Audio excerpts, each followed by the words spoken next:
السلام عليكم ورحمة الله وبركاته. هنتكلم سريعا. الفيديو بتاع النهارده اللي هو خاص بإعلانات الموالة مقسوم لجزئين. الجزء الأول هيبقى إنك عايز تعمل إعلان سريع. الجزء الثاني ليه علاقة بالفنيات. احنا النهارده هنظبط الجزء الأول، والجزء الثاني هينزل خلال برضه بكرة أو بعده إن شاء الله، هيبقى عليه علاقة بالفنيات. احنا النهارده اللي عايز يرفع إعلان بشكل تقليدي هيقدر يرفعه إزاي. تمام. نجاح الإعلان دي نقطة مهمة جدا. نجاح الإعلان مش معتمد على الاعلان نفسه فقط، في امور كتيره جدا تسبقه. لان في ناس بتقول لي ان هم بيرفعوا اعلان وبتبقى سعر الرساله غالي او ما بيجيبش نتائج كويسه. ده بيبقى ليه اسباب غير اعدادات الاعلان نفسها. ممكن بس تعدل بيه شويه كده عليا انا بس. اوكي تمام. ايه الحاجات اللي هي تسبق اعدادات الاعلان؟ اولا، ايه المنتج اللي انت بتسوق ليه؟ ايه الوقت اللي انت بتسوق فيه المنتج ده؟ يعني مثلا ممكن تسوق لمنتجات ليها علاقه برمضان مثلا، او بملابس ليها علاقه برمضان، ليها علاقه بموسم رمضان، انت بتسوقها في موسم تاني، فبالتالي هي هتبقى تقيله، فبالتالي القوه الشرائيه عليها هتبقى ضعيفه. تمام. فايه المنتج اللي انت بتسوق ليه؟ لو انت بتسوق لاجهزه كهربائيه غير لو انت بتسوق ل ملابس. ايه المنتج اللي انت بتسوق ليه؟ بتسوق ليه امتى؟ هل ده الوقت بتاعه ولا لا؟ طيب انت طريقه العرض ازاي؟ المحتوى اللي انت كاتبه ايه؟ اعدادات ومنظر صفحتك، ودي نقاط احنا اتكلمنا فيها. ثم الاعلان نفسه. يبقى ايه المنتج اللي انت بتسوق ليه؟ ايه الوقت اللي انت بتسوق فيه المنتج ده؟ هل هو ده وقت انك تبيع المنتج ده ولا لا؟ النقطة رقم 3، طريقة العرض نفسها. هل انت صور احترافية، صور كاميرا بروفيشنال، ولا صورة تليفون؟ طب فيديو ولا صور؟ والاقوى طبعا الفيديو. لو انت بتتكلم الفيديو اسرع واقوى، ولو انت بتتكلم وتشرح المنتج يكون برضو افضل وافضل. عامله ديزاين ولا لا، ولا عامله ديزاين يكون افضل.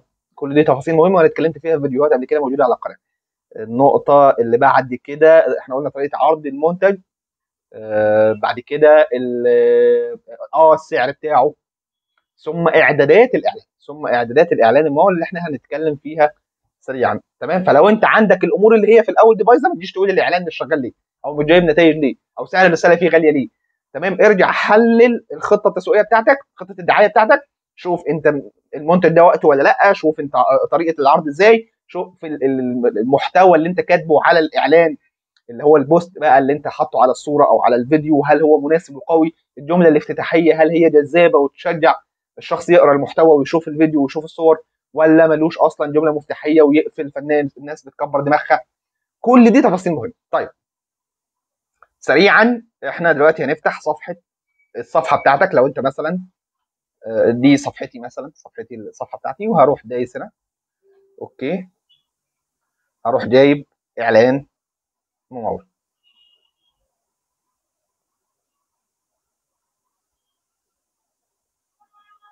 هتفتح معايا صفحه الاعلانات الممول.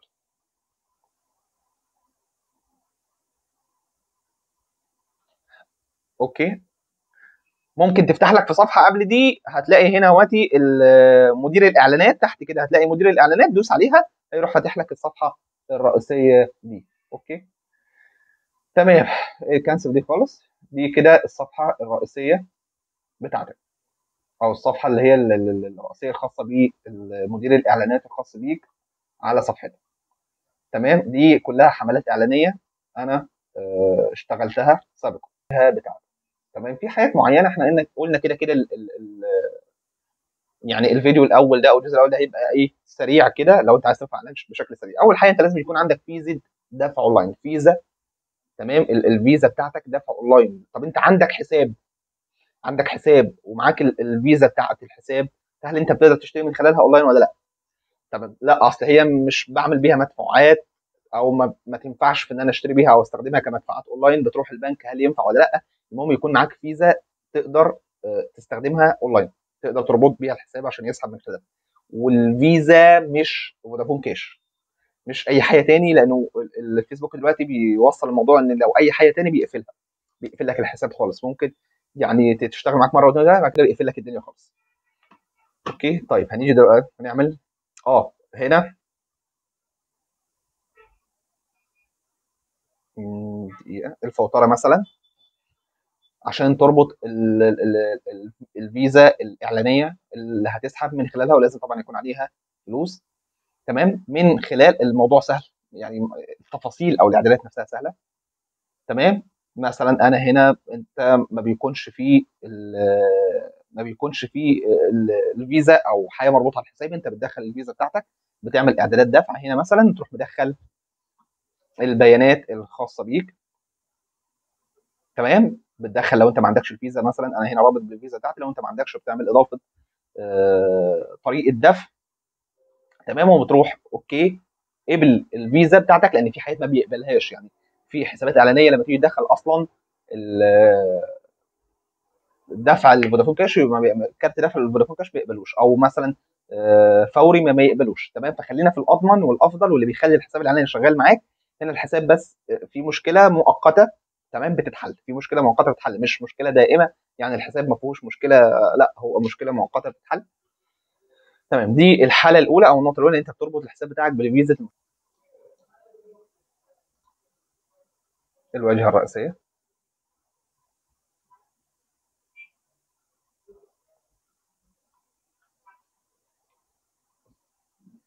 هاجي هنا هعمل انشاء. الغالبيه هو ان انت بتعمل تفاعل عشان انت عايز تبيع، انت عايز تحقق مبيعات، فهي تعمل التفاعل. باقي الحاجات ممكن نشرحها في تفاصيل بعدين، ولكن احنا بنتكلم في الملخص. لو انت عايز ترفع اعلان دلوقتي، تمام، سمي الحمله الاعلانيه مثلا، انا عايز اسمي الحمله الاعلانيه مثلا انا بعمل منتج مثلا كاردي مثلا، كاردي، واكتب التاريخ بتاع النهارده مثلا، النهارده 24/9، يبقى كام؟ 24/9 مثلا. تمام، اي حاجه تعريفيه بحيث انك تبقى عارف ان الحمله دي او الاعلان ده، تمام، يخص المنتج الفلاني. تمام، هنا اي حمله اعلانيه تنقسم لمجموعه، وتقدر تعمل اكتر من مجموعه في الحمله الاعلانيه، تعمل منهم تيست، ودي تفاصيل ممكن نقولها في التدريب بعدين. وكل مجموعه جواها اكتر من اعلان، كل مجموعه جواها اكتر من اعلان. طيب امتى اعمل اكتر من مجموعه؟ امتى اعمل اكتر من اعلان؟ لو انت هتعمل اكتر من مجموعه، فانت هتعمل اكتر من استهداف خاص بالمكان، اكتر من استهداف خاص بالمكان. يعني هعمل القاهره، هعمل في اعلان تاني في مجموعه تانيه هعمل منيا، وهكذا. تمام. طيب امتى اعمل اكتر من اعلان في المجموعه الاعلانيه؟ لو انت نفس المكان ولكن هتوجه ليه اكتر من منتج. تفاصيل فنيات هنتكلم فيها بعدين، ولكن احنا بنتكلم سريعا دلوقتي. ممكن تحط لو انت عندك اكتر من مجموعه واكتر من اعلان، ممكن تسمي المجموعه وتسمي الاعلان. انا دلوقتي برفع من لاب، فالموضوع هيبقى اوضح من انك ترفع من خلال التليفون. اللاب او الكمبيوتر افضل من انك ترفع من التليفون. تمام، ان هو بيديك اوبشنز وبيديك حاجات اعلى. طيب، هنا انا مفيش حاجه بعملها خالص، مفيش اي حاجه انا بعملها في الواجهه دي الا لو انا عامل اكتر من مجموعه اعلانيه او اكتر من اعلان، او خاصه اكتر من مجموعه اعلانيه. فبالتالي انا باجي هنا اشغل الادفانتج دي. تمام، واجي اقول له مثلا لو انا حابب ان انا اعمل ده، اقول له والله اصرف لي مثلا 200 جنيه او مثلا 300 جنيه على افضل اعلان شغال. اسحب من ال 300 دي على افضل اعلانات او افضل مجموعه اعلانيه شغاله. طيب احنا مش هنحتاجها دلوقتي، لان احنا بنتكلم على اعلان واحد هنرفعه، هنيجي هنا بعد كده في المجموعه الاعلانيه. المجموعه الاعلانيه، تمام، لو انت عايز تغير الاسم غيره. بعد كده الصفحه مثلا انا هعمل على صفحه دير، مش على صفحتي مثلا الشخصيه. تطبيقات المراسله، انت عايز ناس تبعت لك عشان عندك منتج، عايز في اعلانك، لو انت عايز تعمل تفاعل بس مكالمات موقع ويب. انت اللي يهمنا بشكل يعني واضح دلوقتي، لان انت شخص عايز تحقق مبيعات، هو تطبيقات المراسله. تمام، هنا بتحط الميزانيه، انت عايز تصرف كام في اليوم. طب انا عايزها مثلا، عايز الحمله كلها، بتحط انت عايز تصرف كام في الحمله كلها. تمام، مثلا يوميا انا عايز اصرف 180 جنيه. لو انت عملتها كلها وحطيت مثلا 1000 جنيه، وحطيت في الايام 5 ايام، يبقى انت كده هتصرف كل يوم 200 جنيه. امور سهله. انا عايز اصرف مثلا 180 في اليوم، انا عايز اصرف مثلا 200 في اليوم، 200 مثلا في اليوم. تمام، هنا تاريخ البدايه وتاريخ النهايه. ممكن لو انت مش عايز تعين تاريخ نهايه وتوقف بنفسك، ماشي، بس الافضل ان انت تعين تاريخ نهايه. انا عايز مثلا اوكي مثلا.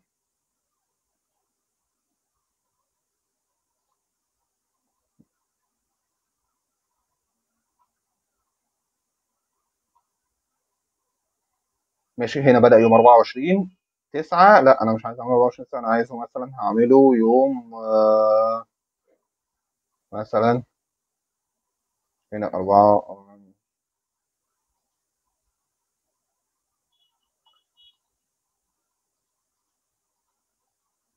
سبتمبر 9، 24/9. انا عايزه يوم 7 يخلص يوم 29/9 مثلا.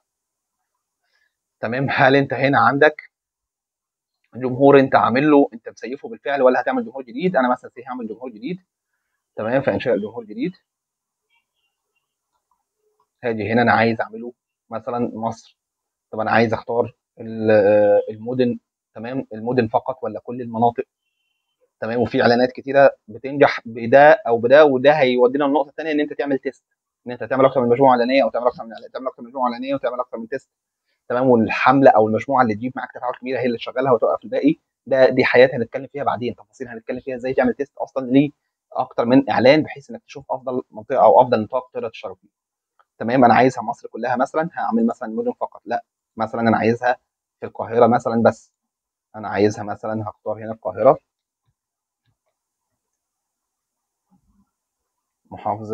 محافظه او مدينه. ماشي. هنا جايب لي مدينه، انا ممكن ابقى عايز محافظه القاهره. هنا جاب لي محافظه القاهره، انا عايز القاهره وعايز محافظه الجيزه كمان. لا انا عايز مثلا، عايز كمان، عايز المنيا، مدينه المنيا فقط. مدينه، انا عايز مثلا مدينه ملاوي كمان. ملاوي المنيا وهكذا. تمام. فايا كان النطاق اللي انت عايز تعمل فيه الاعلان الخاص بيك. ثم بعد كده انت عايز الاستهداف، اللي هو انت المنتج اللي انت هتقدمه يستهدف فئه عمريه من كام لكام. المفترض ان انا بقدم منتج ليه علاقه بطلبه الجامعات مثلا فقط. طلبه الجامعات فقط، فانا بعمله مثلا من سن 18 لسن مثلا 23 سنه مثلا. لا والله انا المنتج بتاعي عام، هخليه من سن كذا كذا. دي كلها حاجات ليها علاقه بدراسه الحمله الاعلانيه والمنتج اللي انت بتقدمه، وتفاصيل مش صعبه. هنا بقى، هنا في فنيات. تمام. والله انا بقدم مثلا منتج ملابس، فانا عايز هاجي اشوف هنا دي الاهتمامات. تمام. اللي بناء عليها الاعلان بيوصل للناس المهتمين بالمنتج اللي انت بتقدمه. مثلا انا هكتب ملابس، انا مثلا بعمل مثلا لو هتكلم على المنتج بتاعي ملابس حريمي مثلا، ملابس نسائيه. اوكي. وهنا ممكن تدوس كمان اقتراحات. هنا بيقول لك مثلا متسوقين ومتفاعلين، اختارها مثلا. هيقول لك مثلا هنا في التسوق على الانترنت، دي برضو من الحاجات اللي هي ايه، اكسسوارات. طب ازاي اكسسوارات؟ ما هو البنات هيهتموا بالاكسسوارات، فالبنت اللي هي اصلا عندها اهتمامات بالاكسسوارات، عندها اهتمامات بالفاشن. انك ازاي بتختار استهدافات. يعني هقول لكم انا في منتج كنت بقدمه، كنت عامل له اعلان من وقت قريب، ليه علاقه بالامهات اكتر، بست البيت او الناس الكبيره اكتر. فكان من الاختيارات اللي عملتها في الاهتمامات الحاجات اللي ليها علاقه بالكيدز، بالاطفال. تمام. ليه؟ لان الام هتبقى عندها اهتمامات كبيره تخص الاطفال، ابنها او بنتها الصغير، فبالتالي دي امور قريبه من المنتج اللي انا بقدمه. تمام. فهي اقرب لاهتمامات الشخص وهكذا. مثلا انا بقدم منتج لفئه معينه للناس اللي هي راكبه مثلا عربيات، بس هو المنتج مش عربيه. يعني هو المنتج، فانا هحط في الاستهدافات في الاهتمامات مثلا الكار مثلا، او مثلا عربيه بنوع معين، بحيث ان الشخص المهتم بالعربيه او بالحاجه دي هو نفسه الشخص اللي يبقى مهتم بالمنتج اللي انا بقدمه.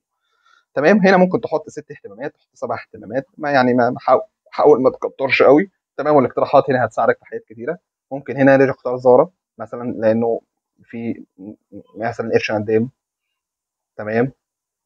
حياة تاني مثلا. الاقتراحات هتساعدك انك تجيب افكار او تجيب اهتمامات اقرب للبريشكا مثلا، اللي علاقه برضه بالحريمي.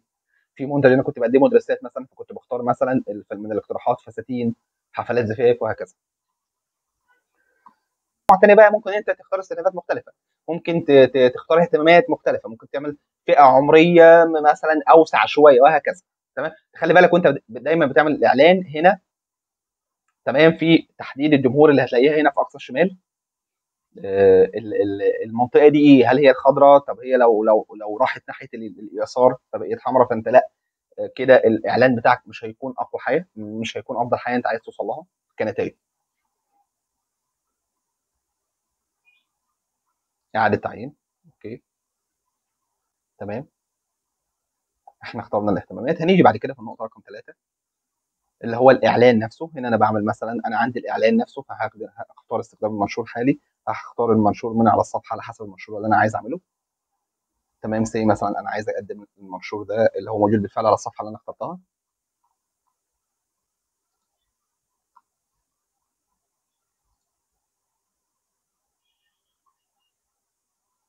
تمام. قد لا يكون الغرض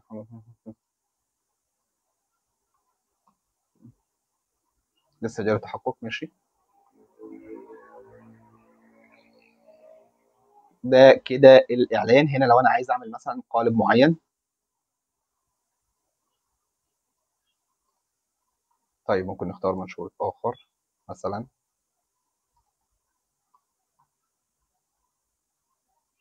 طيب يبقى هو كان في مشكله في المنشور اللي انا اخترته. هنا بقى لو انت عايز رد تلقائي، فانت هنا مثلا بتشوف انت عايز تكتب ايه بيترد بشكل تلقائي. تمام.